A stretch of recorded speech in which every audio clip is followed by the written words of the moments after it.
चलें आगे। अपन अपनी क्लास स्टार्ट करते हैं हिस्ट्री से। हिस्ट्री एक ऐसा सब्जेक्ट है जो किसी भी कॉम्पिटिटिव एग्जाम के अंदर अपना एक अलग वेटेज रखता है। हिस्ट्री को बेसिकली 3 पार्ट में हमने डिवाइड किया है अपने कंफर्ट जोन के हिसाब से या पढ़ने के हिसाब से। सबसे पहला हिस्ट्री हो गया एंशिएंट हिस्ट्री, जिसको सामान्य बोलचाल की भाषा में प्राचीन इतिहास बोला जाता है। देन फिर उसके बाद है दूसरा मिडेवल हिस्ट्री, जिसको हम मध्यकालीन इतिहास के नाम से जानते हैं। और तीसरा है आधुनिक हिस्ट्री, मतलब कि मॉडर्न हिस्ट्री, जिसको हम आधुनिक इतिहास के नाम से जानते हैं। ठीक, बेसिकली आपको नाम से ही समझ में आ रहा होगा, प्राचीन शब्द का जो मतलब है, इसका मतलब है पुराना। मध्यकालीन शब्द का मतलब है कुछ ऐसा टाइम पीरियड जो कि कुछ मिड का टाइम होता है। और आधुनिक इतिहास का मतलब होता है कि आज का जो नया इतिहास था उसके सेंस में बात होता है। ठीक, तो बेसिकली हम हिस्ट्री को आधुनिक इतिहास से स्टार्ट करते हैं, क्योंकि आधुनिक इतिहास को रिलेट कर पाना आज के जनरेशन के लिए थोड़ा इजी है as compare to ancient history and medieval history. The reason behind that is कि आधुनिक भारत बहुत ज्यादा बोरिंग भी नहीं है और बहुत इंटरेस्टिंग पार्ट है। क्यों? क्योंकि इसमें आपको फ्रीडम मूवमेंट्स देखने को मिलेगा और आपको इसके अंदर अपने वो चीजें मिलेंगी जिनको आप इजिली क्या कर सकते हो, कोरिलेट कर सकते हो। तो आधुनिक भारत के इतिहास को भी हम बेसिकली 2 पार्ट में बांटते हैं। आधुनिक भारत के इतिहास को उस 2 पार्ट में बांटते हैं। बेसिकली अगर आपने पूरे भारत का इतिहास अगर देखा होगा तो भारत के इतिहास के अंदर सारे जो फ्रीडम फाइटर थे वो एक तरफ थे और जो गांधी जी थे वो एक तरफ थे। तो बेसिकली जब गांधी जी की एंट्री होती है भारत के आधुनिक इतिहास के अंदर, तो गांधी जी की एंट्री से पहले का टाइम पीरियड और गांधी जी की एंट्री के बाद का टाइम पीरियड, मतलब बिफोर गांधीयन और जो दूसरा टाइम पीरियड इसको हम बोलते हैं आफ्टर गांधीयन। इस 2 फ्रेम में इस पूरे मॉडर्न हिस्ट्री को हम डिवाइड करते हैं और इस पूरे मॉडर्न हिस्ट्री को डिवाइड करके बेसिकली इस मॉडर्न हिस्ट्री को अपन पढ़ने की कोशिश करते हैं। तो बिफोर गांधीयन कहने का मतलब यह है कि मॉडर्न हिस्ट्री का वो फेस या मॉडर्न हिस्ट्री का वो टाइम जब गांधी जी की एंट्री नहीं हुई थी, मतलब जब गांधी जी इस पूरे पिक्चर में नहीं थे।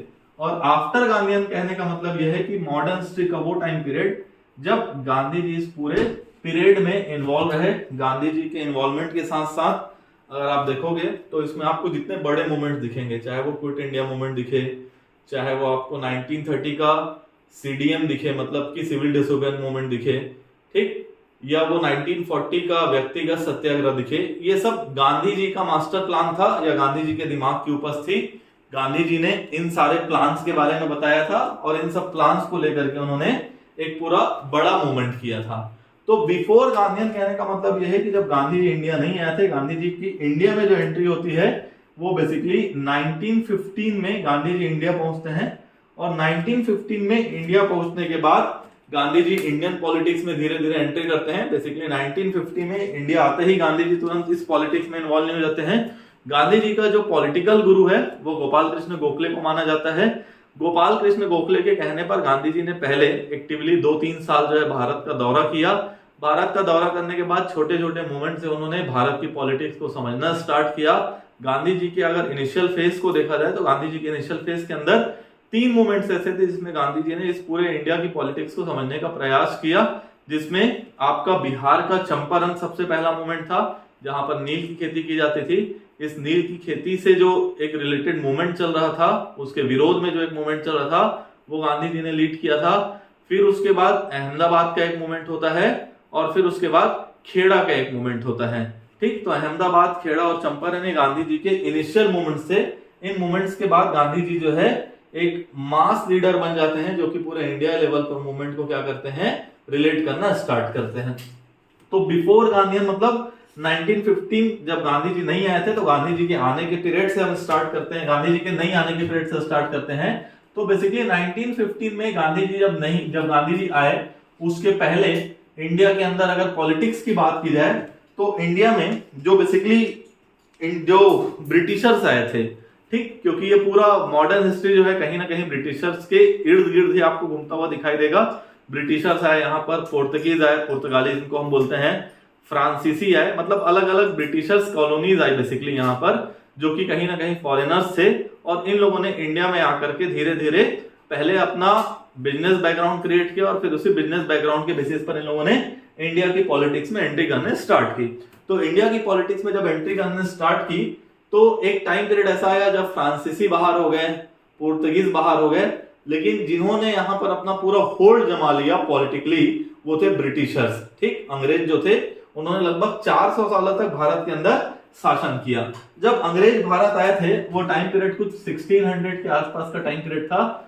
1600 में जब ये भारत आए थे तो इनका भारत आने का मोटिव पॉलिटिकली यहाँ पर अपने आप को एस्टेब्लिश नहीं करना था, बल्कि बिजनेस के पॉइंट ऑफ व्यू से अपने आप को एस्टेब्लिश करना था। लेकिन यहाँ पर बिजनेस करते करते इन लोगों ने देखा कि भारत के अंदर जो पॉलिटिकल सिचुएशन है वो पॉलिटिकल सिचुएशन कुछ ऐसी है कि अगर यहाँ पर ये लोग थोड़ा सा इन्वॉल्व हो तो भारत की इस पॉलिटिकल सिचुएशन को इनकैश करते हुए पॉलिटिकली भी इसके ऊपर क्या कर सकते हैं, अपना कवर जमा सकते हैं। तो इन लोगों ने बेसिकली ऐसा ही किया। ऐसा करने के बाद सबसे पहले बैटल ऑफ प्लासी हुआ।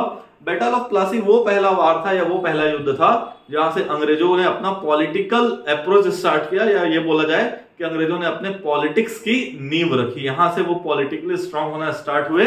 1750 के आसपास ये हुआ था वॉर। 1715 से जब आगे चलते हैं तो 1750 से लेकर के जो 1850 का दौर था, इन 100 सालों में ब्रिटिशरों ने टाइम टू टाइम भारत के अलग अलग हिस्सों में अलग अलग राजाओं को हराया, उनके साथ संधियां की। संधियां करने के बाद वो धीरे धीरे अपने आप को पॉलिटिकली स्ट्रांग करते चले गए। इसी स्ट्रांगनेस की वजह से कहीं ना कहीं भारतीय समाज के अंदर उनके विरोध में या उनके अगेंस्ट जो है एक लोगों के मन में जो है घृणा पड़प रही थी। और यही घृणा जो है 1857 के आसपास या एग्जैक्टली 1857 को क्रांति के रूप में बाहर आती है, जिसको भारत के अंदर 1857 की क्रांति के नाम से जाना जाता है, रिवॉल्ट ऑफ 1857 के नाम से जाना जाता है। इस क्रांति के साथ ही ये जो क्रांति हुई उसमें ऐसा माना गया, जब ये क्रांति खत्म हुई तो क्रांति के खत्म होने के बाद जो ब्रिटिशर्स थे उनको पहली बार इस चीज का डर लगा कि भारत के अंदर अगर उनका सही तरीके से विरोध हो तो वो भारत की पॉलिटिक्स से हमेशा के लिए बाहर भी हो सकते हैं। यहां से इन लोगों ने अपने पॉलिसीज में बहुत सारी चेंज लानी चालू हुई। 1857 के पहले जो ईस्ट इंडिया कंपनी थी, उस ईस्ट इंडिया कंपनी का मोनोपोली था, उनका अपना होल्ड था। ब्रिटिश क्राउन का उनके ऊपर कुछ बहुत ज्यादा दबाव नहीं था, लेकिन 1857 की इस क्रांति के बाद ब्रिटिश क्राउन ने उनके ऊपर अब अपना कंट्रोल करना स्टार्ट किया। इस 1857 की क्रांति से अंग्रेजों को जो एक चीज समझ में आई वो एक चीज ये समझ में आई कि अगर मान लो ऐसी क्रांति इन फ्यूचर कभी दोबारा होती है तो उनके लिए भारत में टिक पाना थोड़ा सा मुश्किल हो जाएगा। तो इसको बैलेंस करते हुए उन्होंने अब यहाँ पर रूल करना स्टार्ट किया।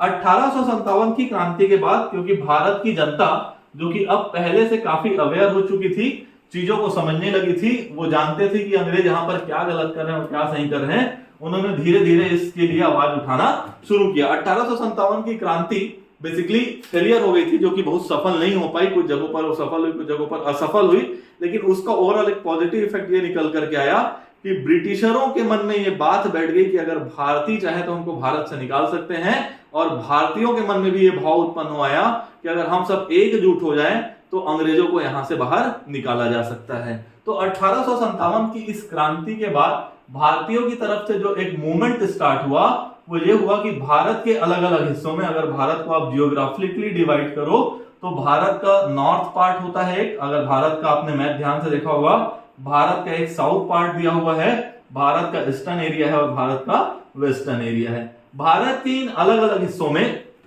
टाइम टू टाइम अलग अलग पॉलिटिकल पार्टीज बनने स्टार्ट हुई या पॉलिटिकल प्लेटफॉर्म बनने क्रिएट हुए। बेसिकली इन प्लेटफॉर्म या इन पॉलिटिकल पार्टीज का जो मोटिव था या जो मकसद था वो अंग्रेजों का विरोध करना था। सब अपने अपने तरीके से अंग्रेजों का विरोध कर रहे थे। ये सब कुछ 1857 की क्रांति के बाद चल रहा था। लेकिन क्योंकि ये पार्टीज ज्योग्राफिकली एरियाज के आधार पर बन रही थी, इन सबका एक कॉमन मोटिव तो था, लेकिन ये फिर भी ऑर्गेनाइज नहीं थे और सब अलग अलग होकर के ये काम कर रहे थे, इसलिए ये प्रॉपर तरीके से इस चीज को बहुत अच्छे से एग्जीक्यूट नहीं कर पा रहे थे। लेकिन एक टाइम ऐसा आता है 1885 का टाइम पीरियड आता है 1885 में एक ब्रिटिश अधिकारी रहते हैं जिनका नाम होता है एओ हुम। बेसिकली ऐसा माना गया है या ऐसा हिस्टोरियन बताते हैं कि एओ हुम जो है एक रिटायर्ड ब्रिटिश ऑफिसर थे आईसीएस ऑफिसर थे। आईसीएस ऑफिसर आज के जो आपके आईएएस ऑफिसर होते हैं वैसे ही कुछ आईसीएस ऑफिसर का एक प्रोफाइल हुआ करता था जो कि सिविल सर्वेंट हुआ करते थे। उन्होंने आईसीएस की नौकरी से रिटायर होने के बाद 1885 में कांग्रेस का फाउंडेशन किया।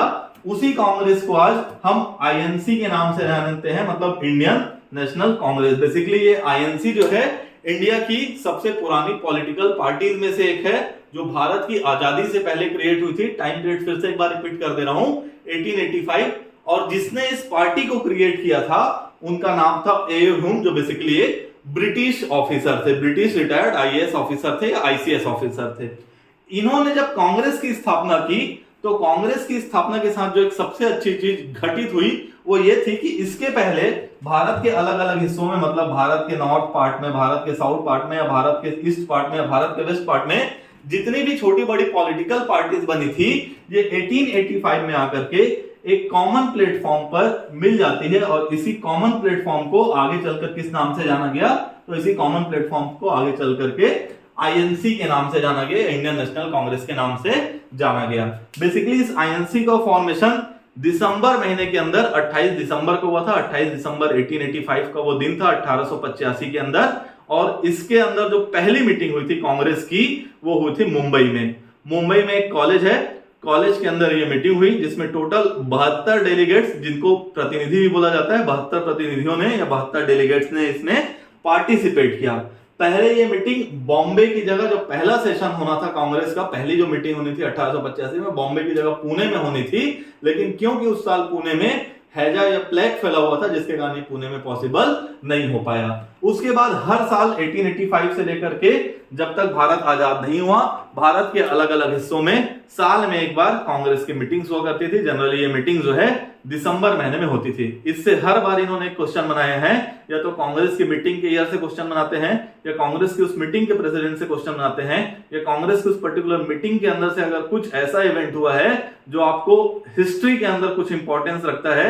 जैसे 1907 में एक इवेंट हुआ था, सूरत के अंदर कांग्रेस दो पार्ट में डिवाइड हो गई थी, नरम दल और गरम दल, तो वहां से वो क्वेश्चन बनाते हैं। फॉर एग्जांपल 1916 के अंदर जब लखनऊ में यही नरम दल और गरम दल का समझौता हुआ था, तो वहां से वो क्वेश्चन बनाते हैं। या तो आपको पूछेगा कि 1916 में कांग्रेस का जो अधिवेशन है वो किस लोकेशन पर हुआ, या तो आपको पूछेगा कि 1916 में कांग्रेस का अधिवेशन लखनऊ में हुआ था, उस अधिवेशन की अध्यक्षता किसने की थी, या उस अधिवेशन का इंपॉर्टेंस क्या था। वो बेसिकली ऐसा क्वेश्चन आपसे पूछता है। तो इसलिए कांग्रेस की मीटिंग्स, कांग्रेस की उस मीटिंग्स के जो प्रेसिडेंट है वो इंपॉर्टेंट हो जाता है। तो 1885 में कांग्रेस का जो फाउंडेशन था उसके पीछे जो माइंड सेट था वो ए.यू. ह्यूम का था। लेकिन ए.यू. ह्यूम ने इस मीटिंग की प्रेसिडेंटशिप नहीं की थी, इस बात को याद रखिएगा। इस मीटिंग के जो प्रेसिडेंट थे उनका नाम था डब्ल्यू.सी. बनर्जी। डब्ल्यू.सी. बनर्जी बेसिकली एक इंडियन थे, बंगाली थे, और इन्होंने इस मीटिंग की अध्यक्षता की थी। 1885 के बाद हर साल जब इनकी मीटिंग्स होती थी तो मीटिंग्स का कुछ एजेंडा होता था और मीटिंग्स के एजेंडे में ये इस बात को सेट करते रहते थे। ऐसा कॉमन चलता रहा। अब जब कांग्रेस का फॉर्मेशन हुआ तो बहुत सारे लोगों ने इसके पीछे अलग अलग थ्योरी देना स्टार्ट की।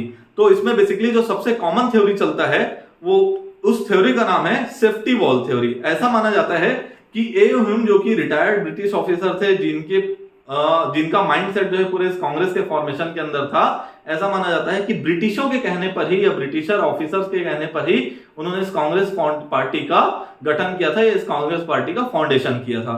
बेसिकली अगर आपके घर में प्रेशर कुकर होता होगा, प्रेशर कुकर में अगर आपने कभी ध्यान दिया होगा, अगर आप घर में दाल पका रहे हैं या चावल पका रहे हैं प्रेशर कुकर के अंदर, तो उसके अंदर जो प्रेशर होता है उस प्रेशर को आप रिलीज करते हैं थ्रू आउट। वो जो सीटी रहता है प्रेशर कुकर का, उस सीटी के थ्रू आप रिलीज करते हैं। जो भाप रहता है अंदर, जो स्टीम रहता है, वो सीटी के साथ बाहर आ जाता है। उसका बेसिक कॉन्सेप्ट ये होता है कि अगर आपने उस सीटी के थ्रू उस प्रेशर को रिलीज नहीं किया तो हो सकता है वो प्रेशर कुकर आपका आगे चलकर क्या हो जाए, फट जाए। कुछ ऐसा ही इंडियंस के साथ हो रहा था और एक बार हो चुका था ऑलरेडी 1857 के अंदर। 1857 में वो प्रेशर ही था जो 1857 के रिवॉल्ट के रूप में बाहर आया था।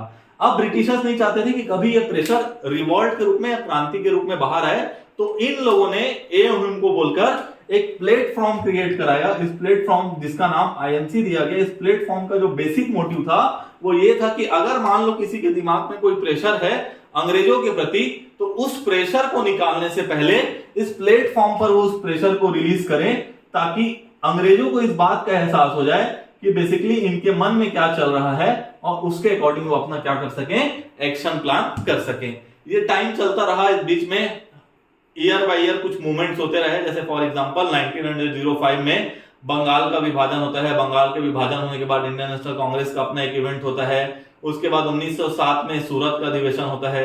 सूरत के अधिवेशन के बाद जब पार्टी दो पार्ट में बढ़ जाती है, इन सभी चीजों के बीच में 1915 में गांधी जी की एंट्री होती है। 1915 में जब गांधी जी की एंट्री होती है, आपके लिए एक होमवर्क है, आपको बताना है कि 1915 में किस तारीख को गांधी जी भारत पहुंचे थे, और जिस तारीख को भारत पहुंचे थे इंडियन गवर्नमेंट उस तारीख को अप्रवासी दिवस के रूप में सेलिब्रेट करती है। भारत से बाहर जितने भी लोग हैं जो भारत के रहने वाले और भारत से बाहर किसी काम से गए हुए हैं, उनके नाम से अप्रवासी दिवस जो है सेलिब्रेट किया जाता है। क्यों? क्योंकि गांधी जी जो है रहने वाले तो भारत के थे, लेकिन काफी टाइम तक दक्षिण अफ्रीका में रह रहे थे अपने काम के सिलसिले में, और इसी दक्षिण अफ्रीका से उन्होंने सत्याग्रह का प्रयोग किया था, और उसी सत्याग्रह को वो भारत आने के बाद रीयूटिलाइज करते हैं, और उसी सत्याग्रह के आधार पर उन्होंने पूरे भारत के इस मूवमेंट को क्या किया, लीड किया। तो 1950 में जब गांधी जी की भारत में एंट्री हो जाती है, उसके बाद यहां से गांधीयन फेस स्टार्ट हो जाता है। गांधीयन फेस स्टार्ट होने के साथ ही भारत की पॉलिटिक्स में एक बड़ा चेंज आता है। अभी तक भारत की पॉलिटिक्स कुछ अलग तरीके से हो रही थी, और गांधी जी की एंट्री के बाद गांधी जी की अपनी आइडियोलॉजी थी। आइडियोलॉजी मतलब विचारधारा, और गांधी जी अपनी उसी विचारधारा को लेकर के इस पूरे मूवमेंट को लीड कर रहे थे। जब गांधी जी की भारत में एंट्री होती है, वो 1915 का टाइम पीरियड था। आपको स्टार्टिंग में मैंने बताया था, फिर से सेम पॉइंट रिपीट कर रहा हूं। गांधी जी ने अपना पॉलिटिकल गुरु इंडिया आने के बाद जिस आदमी को माना, उनका नाम था गोपाल कृष्ण गोखले, जिसको आप जी के नाम से याद रख सकते हैं। गोपाल कृष्ण गोखले ने इनको सबसे पहले सलाह दिया, क्योंकि आप भारत अभी पहली बार आए हैं, पॉलिटिकली अभी आप एक्टिव तुरंत मत हो, आप सबसे पहले भारत का दौरा करिए, भारत के जियोग्राफिकल स्ट्रक्चर को समझिए, भारत के पॉलिटिकल सिनारियो को समझिए, और भारत की जनता के मन में क्या चल रहा है इस बात को समझिए। फिर उसके बाद आप भारत की राजनीति में धीरे से एंटर करिए। तो अपने गुरु गोपाल कृष्ण गोखले की इस बात को मानकर गांधी जी जो है वो पूरे भारत के दौरे पर निकलते हैं, और भारत के दौरे के साथ साथ ही उन्होंने इस बीच में 3 बड़े मूवमेंट्स को लीड किया। इन 3 बड़े मूवमेंट्स को आपको याद रखने के लिए एक कोड वर्ड याद रखना है, जिसका नाम है केक। आप जो केक खाते हैं वही केक है। इसमें बेसिकली 3 वर्ड है। पहला वर्ड है सी, दूसरा वर्ड है ए, और जो लास्ट के 2 अल्फाबेट्स हैं जिसको हम केई के नाम से जानते हैं। इस केक से आपको 3 नाम याद रखने हैं।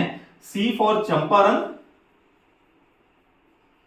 ए फॉर अहमदाबाद, और के ई फॉर खेड़ा। इन तीनों मूवमेंट्स को इन्होंने एक एक करके लीड किया। बेसिकली चंपारण के अंदर जो इशू था वो इशू ये था कि चंपारण में किसानों को नील की खेती कराई जा रही थी, और इस नील की खेती को करने से किसानों को इकोनॉमिकली कोई फायदा नहीं हो रहा था, और साथ ही साथ उनकी जो भूमि थी वो बंजर होती जा रही थी। तो इस बात को वहां के एक लोकल जो रहने वाले थे, जिनका नाम था राजकुमार शुक्ल, राजकुमार शुक्ल ने ये बात गांधी जी को बताई, और गांधी जी से रिक्वेस्ट किया कि आप एक बार चंपारण आइए, और चंपारण में आके किसानों की इस तकलीफ को समझिए और इसको सॉल्व करने का कोशिश करिए। तो राजकुमार शुक्ल के बुलावे पर गांधी जी चंपारण पहुंचते हैं। चंपारण जो कि आज भी अवेलेबल है बिहार के अंदर, बिहार के राज्य में चंपारण नाम का एक जगह है। गांधी जी इस चंपारण में पहुंचते हैं राजकुमार शुक्ल जी के बुलावे पर, और वहां जाकर के नील की खेती का विरोध करते हैं, जिसका सॉल्यूशन ये निकलता है कि अंग्रेजों के द्वारा अब ये चीज रिलैक्सेशन दे दी गई कि अगर कोई व्यक्ति नील की खेती नहीं करना चाहता है, कोई किसान नील की खेती नहीं करना चाहता है, तो उसको जबरदस्ती फोर्स नहीं किया जाएगा। फिर उसके बाद अहमदाबाद और खेड़ा की अगर बात की जाए तो बेसिकली ये मजदूर आंदोलन था। इन मजदूर आंदोलन के अंदर गांधी जी ने अहमदाबाद में एक कपड़ा मिल था, वहां पर इस मजदूर आंदोलन को सपोर्ट किया, जो कि बेसिकली मजदूरों के वेतन को लेकर के किया गया एक आंदोलन था। और इस आंदोलन के अंदर अहमदाबाद और खेड़ा आंदोलन के बाद अब गांधी जी नेशनल लेवल के लीडर बन चुके थे। नेशनल लेवल पर लोग इनको जानना स्टार्ट कर दिए थे। तो गांधी जी ने इन्हीं 3 मूवमेंट्स को बेस बनाकर सबसे पहली बार जो नेशनल लेवल पर एक बड़ा मूवमेंट किया था वो 1920 में किया था। 1920 में उन्होंने एक मूवमेंट चलाया जो 1922 तक चलता है, और 1922 में कुछ एक ऐसा इवेंट हो जाता है जिसके कारण गांधी जी को अपने इस मूवमेंट को वापस लेना पड़ता है। बेसिकली गांधी जी अपने नॉन वायलेंस के लिए जाने जाते थे। अगर आप देखोगे तो भारत के अंदर गांधी जी जो है बहुत बार जो है जो नोबेल प्राइज होता है, शांति के लिए जो नोबेल प्राइज दिया जाता है, पीस के लिए जो नोबेल प्राइज दिया जाता है, उसके लिए गांधी जी कई बार नॉमिनेट हुए। उसका रीजन ये था कि गांधी जी जो है बेसिकली अहिंसावादी थे, वो हिंसा में बिलीव नहीं करते थे। उनका मानना था कि वो अपने तरीके से जो है चीजों को डील कर सकते हैं।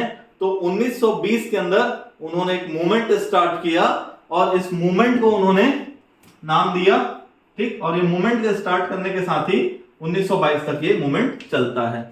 बंद करो तो कितना मूवमेंट का